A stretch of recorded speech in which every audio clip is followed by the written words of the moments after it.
ये प्रकृति, ये वातावरण जितना भी कुछ दिखाई देता है गाय की ही कृपा से है। लेकिन अब क्या करें, जैसा खा रहे हैं अन्न वैसा हो रहा है मन। जहर खा खा करके हम लोग भी जहरीले हो गए।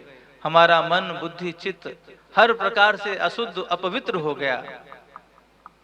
महाराज जी यहाँ का तो शायद हमको लगा है कि यहाँ फर्टिलाइजर वगैरह शायद बहुत कम उपयोग में, खूब हाँ तो होगा ही महाराज।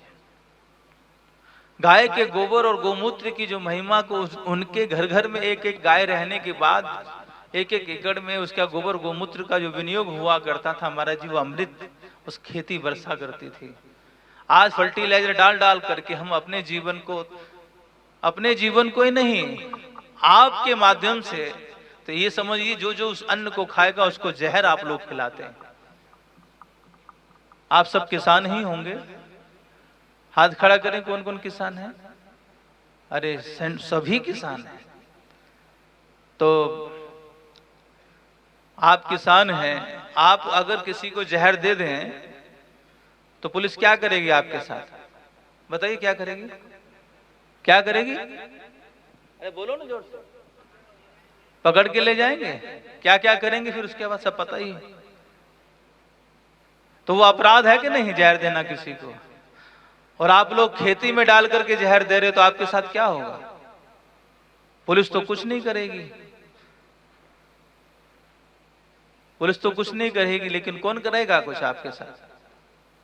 वो पुलिस, वो सत्ता तो बैठी है कि कहीं कहीं, लेकिन हमें उसका भी डर नहीं है, उसका भी भय नहीं रहा, क्योंकि हमारे हृदय में पाप और पुण्य की जो परिभाषाएं थी, जो जीवन था, वो जो सहज हमें लगता था कि हाँ ये सब होगा तो ये पाप लगेगा। अब तो पाप से उपराम हो गए, आप लोग खुद भगवान हो गए हैं, आप लोगों को डर ही नहीं। तो इसीलिए अभी देखिए सबसे समृद्धशाली राष्ट्र जो राज्य माना जाता है पंजाब, पंजाब माना जाता है ना। पंजाब को आप देखेंगे, पंजाब से 2 ट्रेनें डेली कैंसर की जाती हैं भर भर के। किसकी? कैंसर की, कैंसर हो गए लोगों को तो वो उनकी ट्रेनें भर भर के जाती हैं इलाज के लिए, क्योंकि सबसे ज्यादा उसी पंजाब ने ही उस चीज को, ये जितना भी ये यूरिया डीएपी खाद जहर जो होता है ना, वो सब डालना आरंभ किया था। आज वहां की दुर्दशा देखिए, वहां के संस्कार देखिए, संस्कृति देखिए, सब विनिष्ट हो चुकी। अभी आपने देखा पंजाब कभी बाढ़ नहीं आती थी, वहां हालत क्या हुई। उनके बच्चे हर प्रकार से ऐसी स्थिति हो गई हैं, उनके संस्कार रहित हो गए, उनकी संस्कृति नष्ट होने की कगार पे आ गई है, विलुप्त होते जा रहे हैं भैया। वो कारण क्या है कि वो लोग मूल से हट गए। मूल क्या है? राम कृष्ण की उपासना।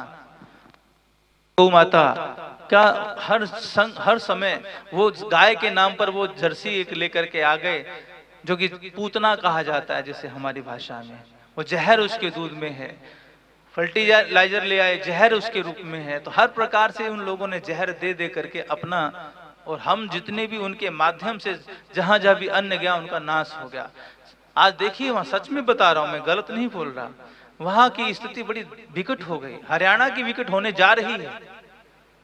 तो आप सब लोगों से, क्योंकि संत आकर के आपको समझा रहे हैं, संत आकर के आप लोगों से निवेदन कर रहे हैं कि भैया गाय को बचा लो, अपने आप को बचा लो। ठाकुर जी, रघु महाराज जी, पता है ना आपको, रघु जी ने अपने आप को प्रस्तुत कर दिया कि मेरे को खा लो, हमारी गाय को मत। अरे ये सब राम को मानते हो कि नहीं मानते आप लोग? कृष्ण को मानते हो कि नहीं मानते आप लोग? है महादेव को मानते हैं कि नहीं मानते हैं? अरे जब वो मान रहे हैं तो हम क्यों नहीं मान रहे? तो हम लोगों को मानना चाहिए भैया।